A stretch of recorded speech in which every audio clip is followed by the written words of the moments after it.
الله أكبر.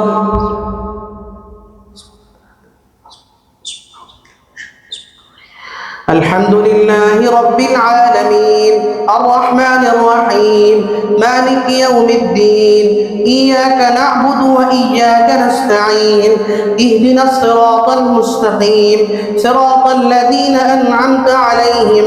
غير المغضوب عليهم ولا الضالين.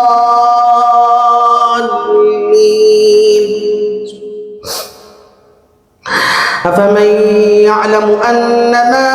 أنزل إليك من ربك الحق كمن هو أعمى إنما يتذكر أولو الألباب الذين يوفون بعهد الله ولا ينقضون الميثاق والذين يصلون ما أمر الله به أن يوصل ويخشون ربهم ويخافون سوء الحساب والذين صبروا ابتغاء وجه ربهم وأقاموا الصلاة وأنفقوا مما رزقناهم سرا وعلانية ويدرؤون بالحسنة السيئة أولئك لهم عقبى الدار جنات عدن يدخلونها ومن صلح من آبائهم وأزواجهم وذرياتهم والملائكة يدخلون عليهم من كل باب سلام عليكم بما صبرتم فنعم عقبى الدار والذين ينقضون عهد الله من بعد ميثاقه ويقطعون ما أمر الله به أن يوصل ويفسدون في الأرض أولئك لهم اللعنة ولهم سوء الدار الله يبسط الرزق لمن يشاء ويقدر وفرحوا بالحياة الدنيا وما الحياة الدنيا في الآخرة إلا متاع ويقول الذين كفروا لولا أنزل عليه آية من ربه قل إن الله يضل من يشاء ويهدي إليه من أناب الذين آمنوا وتطمئن قلوبهم بذكر الله ألا بذكر الله تطمئن القلوب الذين آمنوا وتطمئن قلوبهم بذكر الله ألا بذكر الله تطمئن القلوب الذين آمنوا وعملوا الصالحات طوبى لهم وحسن مآب كذلك أرسلناك في أمة قد خلت من قبلها لتتلو عليهم الذي أوحينا إليك وهم يكفرون بالرحمن قل هو ربي لا إله إلا هو عليه توكلت وإليه متاب ولو أن قرآنا سيرت به الجبال أو قطعت به الأرض أو كلم به الموتى بل لله الأمر جميعا أفلم ييأس الذين آمنوا أن لو يشاء الله لهدى الناس جميعا ولا يزال الذين كفروا تصيبهم بما صنعوا قارعة أو تحول قريبا من دارهم حتى يأتي وعد الله إن الله لا يخلف الميعاد ولقد استهزئ برسل من قبلك فأمليت للذين كفروا ثم أخذتهم فكيف كان عقاب أفمن هو قائم على كل نفس بما كسبت وجعلوا لله شركاء قل سموهم أم تنبئونه بما لا يعلم في الأرض أم بظاهر من القول بل زين للذين كفروا مكرهم وصدوا عن السبيل ومن يضلل الله فما له من هاد لهم عذاب في الحياة الدنيا ولعذاب الآخرة أشق لهم عذاب في الحياة الدنيا ولعذاب الآخرة أشق وما لهم من الله من واق. مثل الجنة التي وعد المتقون تجري من تحتها الأنهار أكلها دائم وظلها تلك عقبى الذين اتقوا وعقبى الكافرين النار والذين آتيناهم الكتاب يفرحون بما أنزل إليك ومن الأحزاب من ينكر بعضه قل إنما أمرت أن أعبد الله ولا أشرك به إليه أدعو وإليه مآب وكذلك أنزلناه حكما عربيا ولئن اتبعت أهواءهم بعدما جاءك من العلم ما لك من الله من ولي ولا واق ولقد أرسلنا رسلا من قبلك وجعلنا لهم أزواجا وذرية وما كان لرسول أن يأتي بآية إلا بإذن الله لكل أجل كتاب يمحو الله ما يشاء ويثبت عنده أم الكتاب وإما نرينك بعض الذي نعدهم أو نتوفينك فإنما عليك البلاغ وعلينا الحساب أولم يروا أنا نأتي الأرض ننقصها من أطرافها والله يحكم لا معقب لحكمه وهو سريع الحساب وقد مكر الذين من قبلهم فلله المكر جميعا يعلم ما تكسب كل نفس وسيعلم الكفار لمن عقبى الدار ويقول الذين كفروا لست مرسلا قل كفى بالله شهيدا بيني وبينكم ومن عنده علم الكتاب ألف لام را كتاب أنزلناه إليك لتخرج الناس من الظلمات إلى النور بإذن ربهم إلى صراط العزيز الحميد الله الذي له ما في السماوات وما في الأرض وويل للكافرين من عذاب شديد الذين يستحبون الحياة الدنيا على الآخرة ويصدون عن سبيل الله ويبغونها عوجا أولئك في ضلال بعيد وما أرسلنا من رسول إلا بلسان قومه ليبين لهم فيضل الله من يشاء ويهدي من يشاء وهو العزيز الحكيم ولقد أرسلنا موسى بآياتنا أن أخرج قومك من الظلمات إلى النور وذكرهم بأيام الله إن في ذلك لآيات لكل صبار شكور وإذ قال موسى لقومه اذكروا نعمة الله عليكم إذ أنجاكم من آل فرعون يسومونكم سوء العذاب ويذبحون أبناءكم ويستحيون نساءكم وفي ذلكم بلاء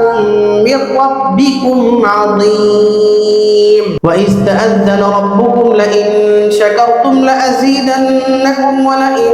كفرتم إن عذابي لشديد فقال موسى إن تكفروا أنتم ومن في الأرض جميعا فإن الله لغني حميد ألم يأتكم نبأ الذين من قبلكم قوم نوح وعاد وثمود والذين من بعدهم لا يعلمهم إلا الله جاءتهم رسلهم بالبينات فردوا أيديهم في أفواههم فقالوا إنا كفرنا بما أرسلتم به وإنا لفي شك مما تدعوننا إليه مريب قالت رسلهم أفي الله شك فاطر السماوات والأرض يدعوكم ليغفر لكم من ذنوبكم ويؤخركم إلى أجل مسمى قالوا إن أنتم إلا بشر مثلنا تريدون أن تصدون عما كان يعبد آباؤنا فأتونا بسلطان مبين قالت لهم رسلهم إن نحن إلا بشر مثلكم ولكن الله يمن على من يشاء من عباده وما كان لنا أن نأتيكم بسلطان إلا بإذن الله وعلى الله فليتوكل المؤمنون وما لنا ألا نتوكل على الله وقد هدانا سبلنا ولنصبرن على ما آذيتمونا وعلى الله فليتوكل المتوكلون وقال الذين كفروا لرسلهم لنخرجنكم من أرضنا أو لتعودن في ملتنا فأوحى إليهم ربهم لنهلكن الظالمين ولنسكننكم الأرض من بعدهم ذلك لمن خاف مقامي وخاف وعيد واستفتحوا وخاب كل جبار عنيد من ورائه جهنم وأوحى إليهم ربهم لنهلكن الظالمين ولنسكننكم الأرض من بعدهم ذلك لمن خاف مقامي وخاف وعيد واستفتحوا وخاب كل جبار عنيد فاستفتحوا وخاب كل جبار عنيد كل جبار عنيد من ورائه جهنم ويسقى من ماء صديد يتجرعه ولا يكاد يصيغه ويأتيه الموت من كل مكان وما هو بميت ومن ورائه عذاب غليظ مثل الذين كفروا بربهم أعمالهم كرماد اشتدت به الريح في يوم عاصف لا يقدرون مما كسبوا على شيء ذلك هو الضلال البعيد ألم تر أن الله خلق السماوات والأرض بالحق إن يشأ يذهبكم ويأتي بخلق جديد وما ذلك على الله بعزيز وبرزوا لله جميعا فقال الضعفاء للذين استكبروا إنا كنا لكم تبعا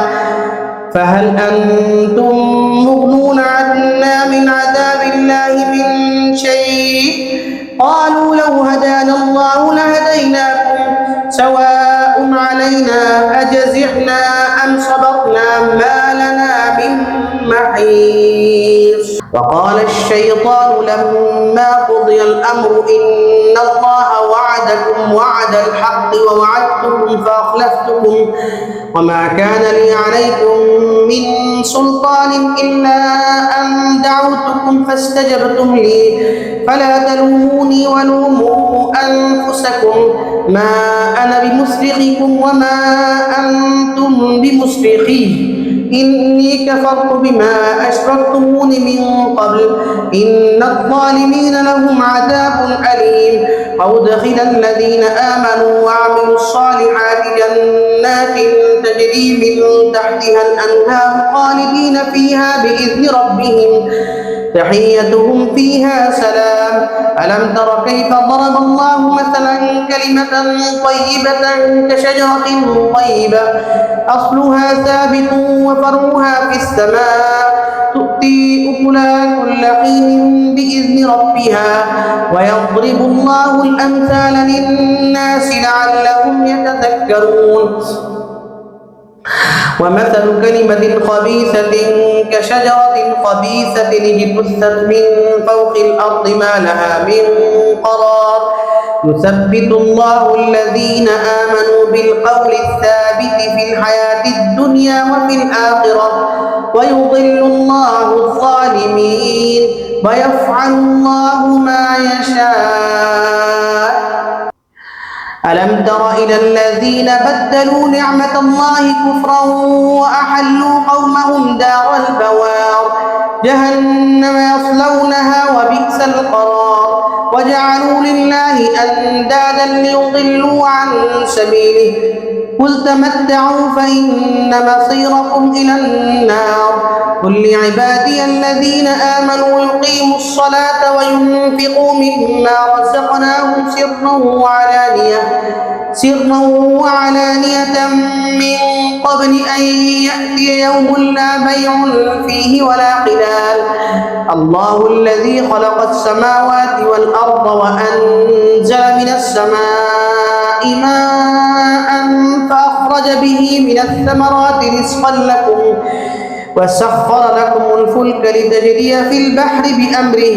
وسخر لكم الأنهار وسخر لكم الشمس والقمر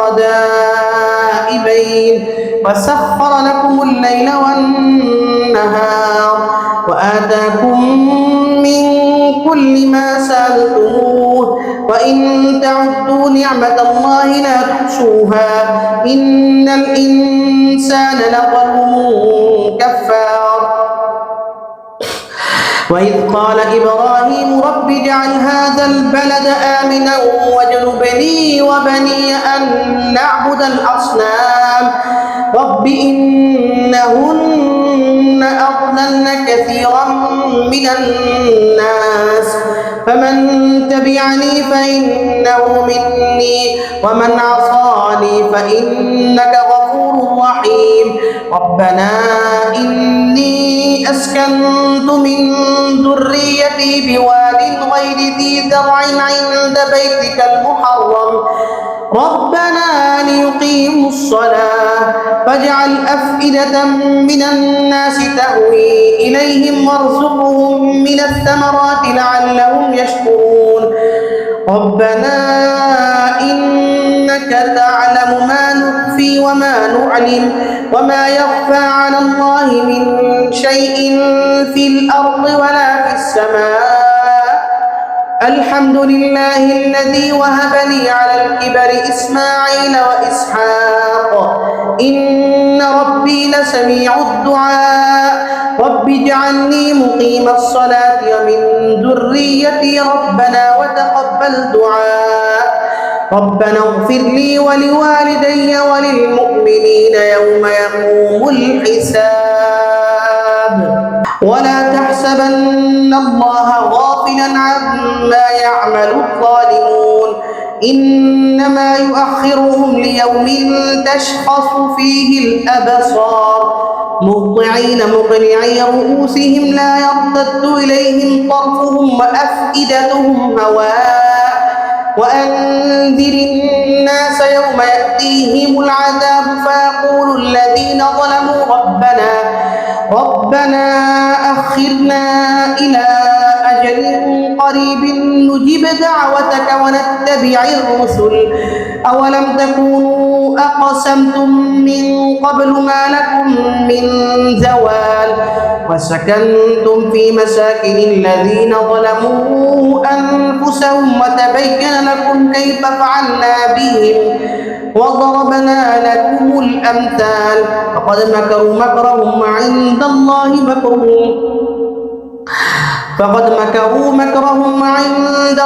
مكرهم وإن كان مكرهم لتزول منه الجبال. فلا تحسبن الله مخلف وعده رسله إن الله